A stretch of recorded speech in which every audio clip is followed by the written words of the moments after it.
احمد در مسند یک قصه زیبا میاره. میگه روز قیامت ببینید دو آدم میگه با یکدیگر بحث میشوند نزد خدا ده. میگه الله مهربان این آدم در دنیا مرا بسیار دقت دادگی، این حقی مرا خوردگی یا حقی مرا دادگی نیست. این آدم بسیار بقای کلام بود، این را گپ زد نمیشی. اکنون امروز جای آمده است که اینها هیچ وقت گپ زدن نمیتونن. قاضی اینها الله تو هستی. از این لحاظ من میخواهم که از این آدم ثواب بگیرم در عوض همون ظلم هایی که مرا در دنیا کردگی است.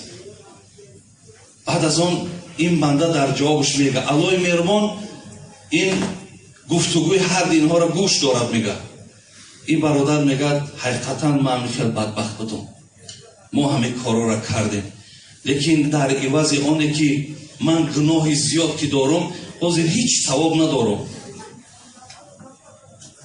گناهام زیاد که بود ثواب ها ما گرفتن، حاضر دیگر من هیچی ندارم که ثواب بدم.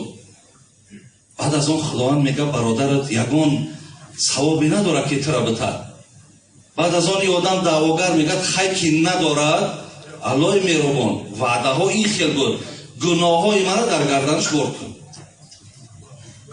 بعد از آن میگه الله مهربان به طرفی همون آدمی که دعوا دارد میگه میخوای که از این در چیزی بهتر بدم.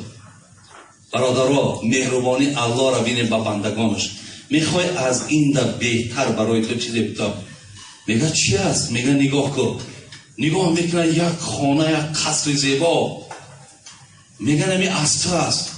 در عوض چی؟ در عوض این که اگر این برادر تو ببخشی دعوا نکنی بالاش، همین گناهش رو ببخش، از دعوات بگرد، این همین قصر دیدی همین مال تو میشه. میگه این بنده از خرسندی را ایجاش بلند میشه.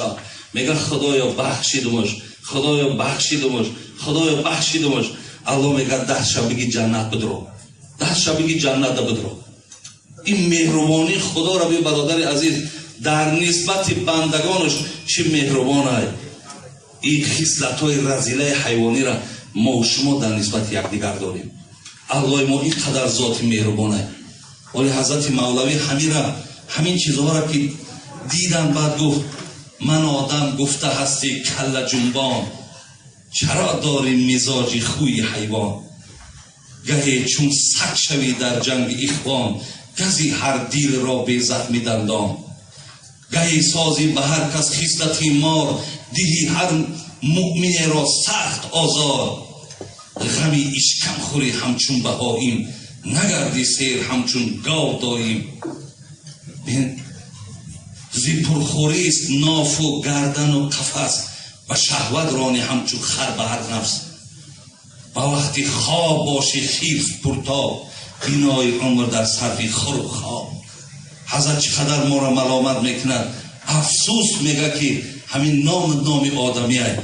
اگر نه خصلت سگم داری، خصلت خرم داری، خصلت مارم داری، همه این خصلت ها در تو جمع شدگی است.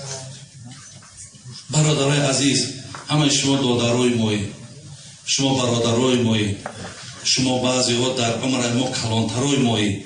از این لحاظ ما در هر شهر، در هر جایی که نشستیم و صحبت کردیم فقط به غرض به خاطر خدا، به خاطر که شما برادرها همه ما شما مسلمانیم و ما تاجیکیم، همه ما از یک ملت و از یک وطنیم.